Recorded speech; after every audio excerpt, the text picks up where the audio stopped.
I can see you, and I share one common desire. The desire to be a part of the well-oiled machinery that is the Thrive Loud with Lou Diamond podcast. The desire for victory. Now, get out there and let's hear what you've got. Would you like to learn from those that are taking their lives, their businesses, and their passions to the next level? Best-selling author of Speakeasy and master connector Lou Diamond is here to connect you to some of the most inspiring and amazing people on this planet. Get ready to thrive loud with Lou Diamond.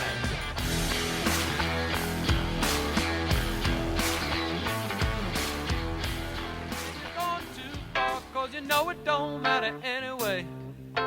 You can rely on the old man's money. You can rely on the old man's money. It's a bitch, girl, but it's gone too far. Cause you know it don't matter anyway.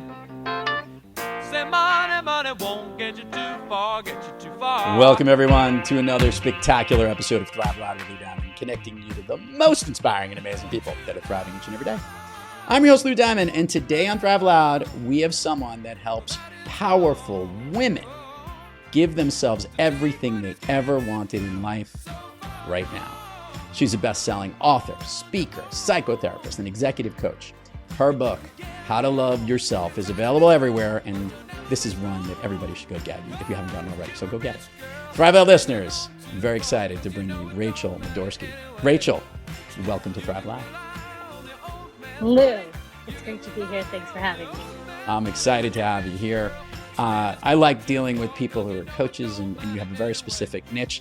I want to bring my listeners up to speed. We want to kind of get everybody on the same page. If you could, Rachel, I don't want to go all the way back to the womb, but I kind of want to go to the point where this thing that you're doing right now, specifically focusing on working with women and empowering them, how that became your focus and your gig.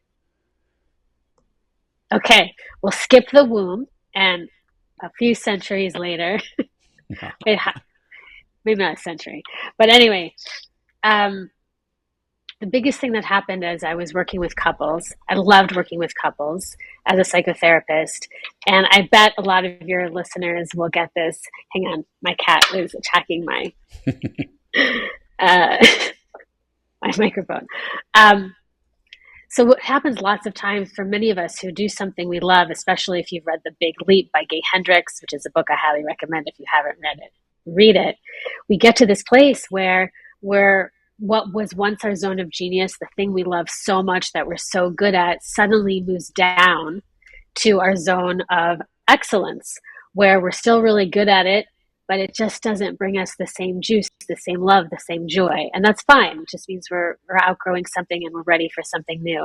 And what started to happen around that time for me is I was working with couples and I started to see that the core issue, whether it was a career issue, a relationship issue, a marital issue, on, was this relationship that we have with ourselves. And the better we could manage that, the more truly we can be loving towards ourselves, the more all these other issues would clear up. And as a woman, I love women, and I love the idea of women feeling empowered and making money and making friends with money. And it just was a natural shift to working with women. Gotcha. Rachel, before we dive down on how we love ourselves, I want to talk about this men and women thing, because this has been a topic on Thrive Loud a bunch, specifically in the sense that there seems to be an underlying implication that you're saying, and validate this for me. Do women not know how to love themselves?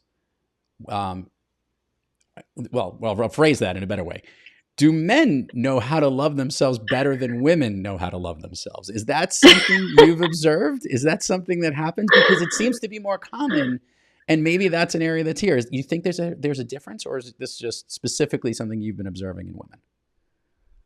I love the way you phrased it, and I find it funny for some reason. No, let me clarify. Humans deserve and are worthy of way more self-love than we give ourselves. This is a human issue, not a female, male, women, men issue. This is a gender spectrum human being issue. why I'm working with women. And I also often say, and a few great men, because I love men and I have some amazing male clients. To me, the female piece is that as a woman, I feel especially drawn to the ways in which women get in our own way or slow ourselves down from loving ourselves. And those specific ways overlap with men, but they may not be the exact same ways. Gotcha. Thank you for that clarification, because I've always wanted to know that. Mm-hmm. And there is something to be said, by the way, I think we all know this, that, you got to be good with yourself first before you can be good with another person. I mean, people who are from alcoholics or recovering alcoholics obviously learn to be good with themselves first before they can establish relationships. And these are very good things. And this is an inner thing that many people have. And as a psychotherapist, I'm sure you're able to see this quicker than others. Do you think it's years of never knowing how to love themselves, which creates these deeper holes, and they're focused on other people? Are they focused on not loving anybody? Is it the inability to even know how to love? So I'd love you to help me understand exactly. I think probably part of the problem is that people don't even know where to start. Help us start. Yeah, 100%. I won't go back to the womb, but I will go back to a quick story, which is years ago when I was in my 20s, I was really depressed. I was really suffering. I was also really into personal growth. And I was taking a personal growth course, and I'll never forget this beautiful woman. This woman leaned down and she said to me, this would all get better if you would just love yourself. And I remember two things happening in that moment. One, I felt, oh my gosh, this person just gave me the keys to the castle. I just found out what the cure is. And the second was I just wanted to roll my eyes because I had no idea what that meant. Great, but how? And I think that's something that many of us have experienced. You hear this lovely platitude, love yourself, but no one actually gets in there and says, this is what it looks like. This is what it means. This is how to start. And so I really appreciate you asking the question, because let's be real, it's something we hear a lot, but we don't get told how. Go ahead. No, you go. I want to hear how to start, because I've got so many questions here, because I also have a take, which we'll get to afterwards. But I want to hear people who are struggling with this, tell them how they can think about getting on the right track towards figuring out the ways that they can love themselves. Okay. The first thing is to have the willingness to ask the question, because maybe it's different for all of us in the specificity of it. So the first thing is to actually ask, what does self-love look like to me? What do I think it would mean? What would be different if I were really and truly loving myself? So first, it's a question to ask inside. And then the smallest, easiest step to take is to simply be kinder. Simply say yes to yourself more. And then practice being generous with you. You first. So I love this. Very simple. And it makes so much sense. My hot take, which is where I was going to go, is I know you've dealt with relationships before in the past, and that is the relationships that are troubled. Sometimes there are people that maybe love themselves too much, and they only love themselves and they don't want to share with others. And there probably is some line where those that can never commit to relationships, whatever, are they really, really loving themselves? Are they too into themselves? Or could the argument be that that's just a front, that they're a little self-centered, but they're really not appreciating themselves? And I think that might be something you've seen over the years. I'm trying to compare the other side of this for those that don't seem to be able to figure relationships or can't commit. Maybe it feels like they're only selfish about themselves and all they care, but maybe it's something else. Yeah, I love your take, because I'm going to meet your take with another take, which is anytime we see something that looks narcissistic or looks selfish, it's not because there's too much love. There's no such thing as too much love. It's actually a reaction to not enough, not enough care, not enough trust, not enough love. We're only needy and greedy, and those parts of us only come out when what we're actually experiencing is a lack of something. This work that you do, and specifically helping women get on that right page, I imagine you get to see the breadth of this and how the results of learning how to love yourself can actually lead to the positive gains. Maybe you could share some stories about when those who've gone through the work, through the steps of what they need to do, why, maybe share with the listeners why that potential is so great on the other end of it. What are the results that you've seen from the work that gets out of this? Great question. Just to clarify something, my book and this whole work is for everyone, men, women, and children. My executive coaching is more specifically geared for women because I love helping women make money and live their best life. Love But but everything is for everybody. The results of more self-love typically look like more freedom internally and externally. Results look like taking a company from 1 million to 10 million. The results are incredibly practical and tangible. I like to think of it as we have so much more available to us spiritually and materially. And the gap between the two seems to be something about giving ourselves permission to have more, to receive more. But it's all right there available to us. So when we take actions that are loving, which I'm happy to share some very practical ones, the result is you get more of whatever you really want from life. And you get it now, which is really what you're all about here. So Yes. let's talk about those. Share with the listeners some of those practical things, practical pieces. Here's a really practical piece that can be super life-changing. Make a list of everything you're tolerating, personally, professionally. It's not a list you need to share with anyone. Just be as real as you can. What are you tolerating? Then draw a line, and on the other side of that list, make a list of what you would love instead. And let the sky be the limit. Let it be unlimited. What would you love instead? And then that becomes your sacred to-do list. And those are the things worth attending to. Love it. I want to find out if you're drinking your own Kool-Aid in your own work and the own stuff you're doing. Yeah. How are you deploying the way that you love yourself in the stuff that you do so that your business can thrive and that you can take these steps and do that? Maybe share some of the wins that you've had in how you've been able to drink your own Kool-Aid and activate it every single day.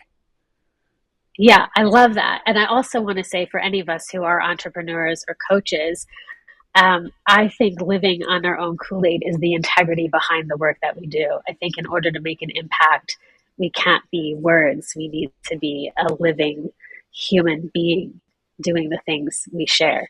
So for me, I have a schedule that is perfectly curated for me, which means I don't see clients before noon. I spend hours in the morning relaxing or reading or doing any of the things that fill me up. And my book, I love this book so much. 10% of the proceeds go to charity. And again, that generosity comes from being more generous with me first. It doesn't come from a should, or it's the right thing to do, or it looks good, or any of that stuff. The more we love ourselves, the more we give from this overflow, and it's so much more fun. Yeah. I have more, but I could let that be that. We'll let listeners figure out the other ways to do that. I want to go a little and peel the onions back and learn a little bit more about you, Rachel. Rachel, Okay. You're an author, you're a speaker, you do psychotherapist work, you coach people. That's a lot of hats. If you get to wake up and pick one of your favorite hats that you get to wear, which is the one you go to most often? Oh, that's so funny. I don't see them as different hats. I'll add another hat. I do improv comedy. I own an improv comedy theater. I wake up and I do my very best to be who I really am and love people. And all these things I do, it's one thing. It's love people. It's love myself better, love each other better, help each other more. And these are just all the different colors with which I paint. I like that. It's like the same palette, all different shades of the same color. It's like all the different colors of white. Everyone tells me there's all these different shades. I have no idea. To me, it's all white. But there's ecru, there's this one, there's eggshell. I don't know what they are. Rachel, you have given the world a gift in your book, How to Love Yourself. And I have found that the benefit that the reader gets is that this content that you've put out on the earth is something that's going to help that person, which is the gift that the reader gets. But I've always found that the author has a happy accident that they get in return, a gift in return for the content that they create. Rachel, was there a happy accident for you in creating How to Love Yourself? Holy cowbells, yes. First of all, this is the book I need to read.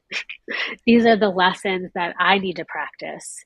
And this is the message that I want to, if I had one message I could give to anyone to make their life exponentially better, this would be it.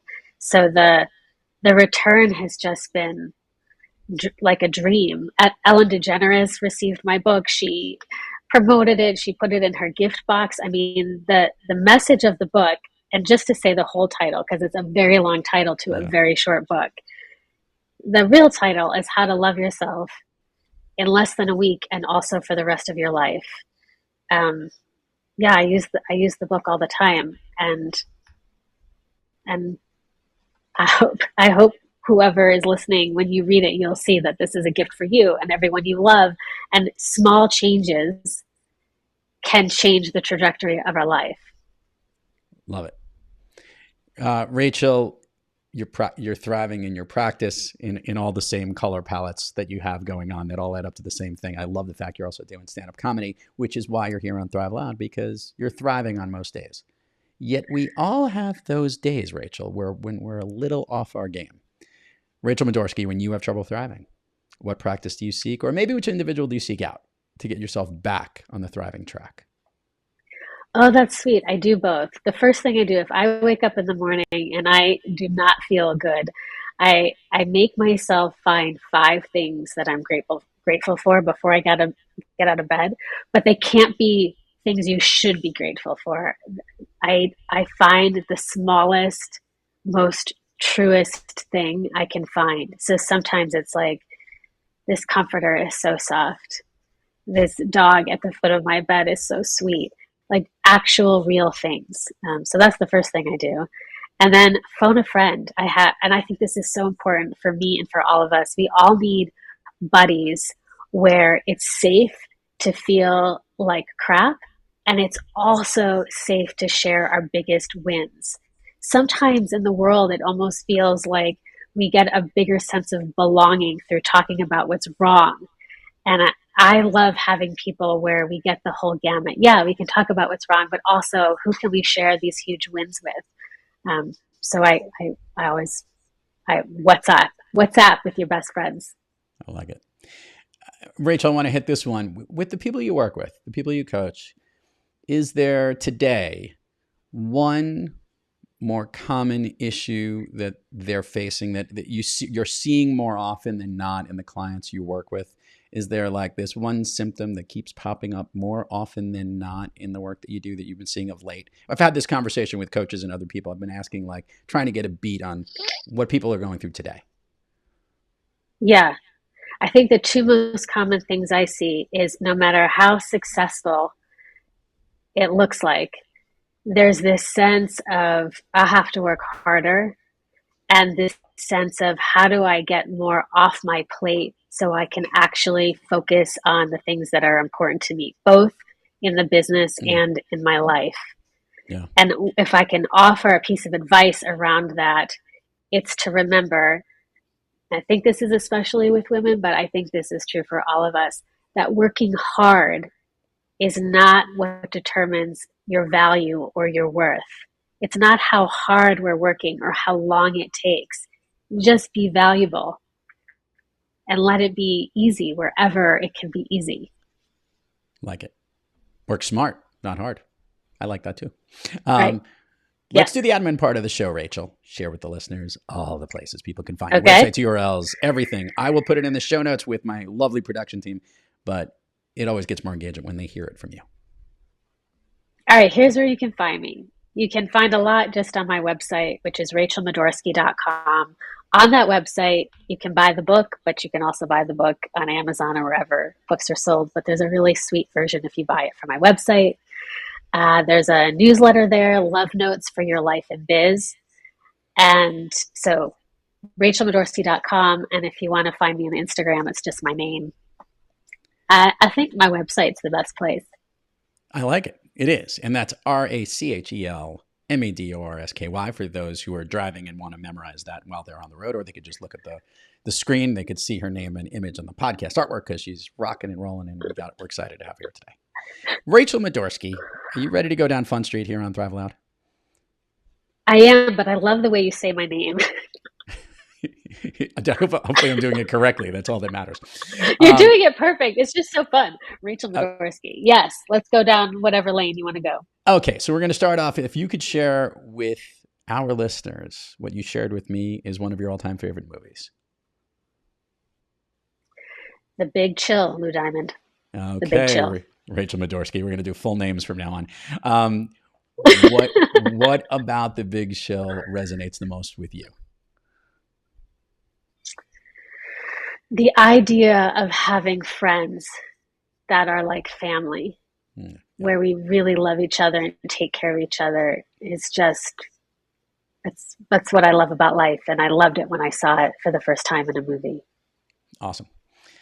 Okay, we're going to do we call this the Speakeasy Pub Crawl, where we basically take a shot of gumption, we go down Fun Street, and we stop at all the favorite places that Rachel loves to pass by. All these things are her favorite things. So you ready to pop on into all these fun places? I know you are.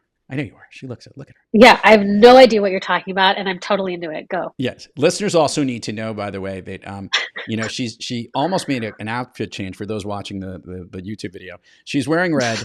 I notice on her website she has a blue heart, and then on her book she's got the red heart. So she's got this ping pong of red and blue going on. So I'm wondering where these next couple of questions are going to go. Is that my just being overly observant, or that just was coincidence? I like it. I don't know. All right. So can you share with the listeners, do you have of late, a song that you've been listening to or one that pumps you up? That's so funny. I was just on a podcast and they asked me for a song, and I said Rich Girl by Hall & Oates. Oh, that's a good tune. I like that. And on brand a little bit for all these women who you're helping to turn into rich girls. I like that, right? It works. Yeah. Although, it's one of those songs that you sing for 20 years and then you realize, what am I saying? But it's take your power back. I totally like it. Favorite food that's not a dessert? A steak. Okay. A nice filet. Nice filet, right. A favorite dessert? Oh, Lord. A homemade chocolate chip cookie. All right. I have the palate of a 7-year-old, Lou. It sounds good. You got steak and cookies. That sounds pretty mature to me. I don't put any age on that one. An activity you wish you did more of? Oh. Singing, dancing. Singing and dancing. Is that something you used to do a lot of? I went to undergrad to be an actor, and so there was a lot of dancing to get your degree, and it was very fun. Awesome. An activity you wish you did less of? Being near a computer. Oh, hear that. A new activity, one you've recently tried that you like so much you want everybody else to try? Karaoke with your partner on the couch. On the couch. It has to be on the couch. It can't be out in public, or it has to be. Well, you asked new. I think it's really fun at home. You could be in your pajamas and do a little show, and I think it's hilarious and wonderful. I like it. Rachel Madorsky, if I could snap my fingers and you could be anywhere in the world, where are you? Oh, I'm right here. Or everything I have right here at the beach. Oh, I like it. Take everything you have and move it there. Rachel Madorsky, How to Love Yourself. Everybody check out the books. By the way, How to Love Yourself in Less Than a Week and also for the rest of your life. I do like that better. And such a pleasure to have you here. Keep doing great work. Everybody could check her out on all the links. And I think we covered something today. We got to love ourselves. We got to focus on how everything is all one palette, all the things that we do.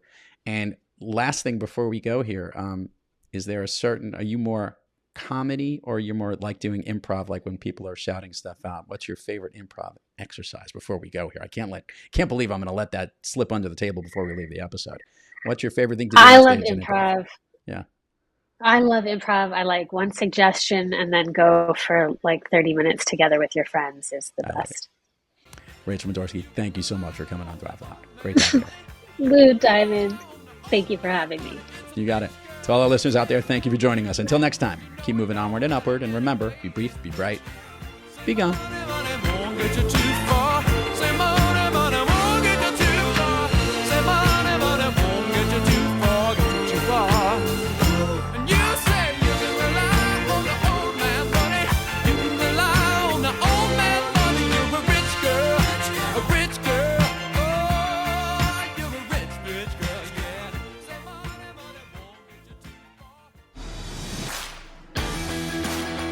You've been listening to Thrive Loud with your host, Lou Diamond. Check us out on the web at thriveloud.com and follow us on Instagram, LinkedIn, Twitter, and Facebook at Thrive Loud. And check us out on the Good Pods app at Thrive Loud, where you can follow, listen, and connect directly to Lou and all of the Thrive Loud episodes. Thanks for listening.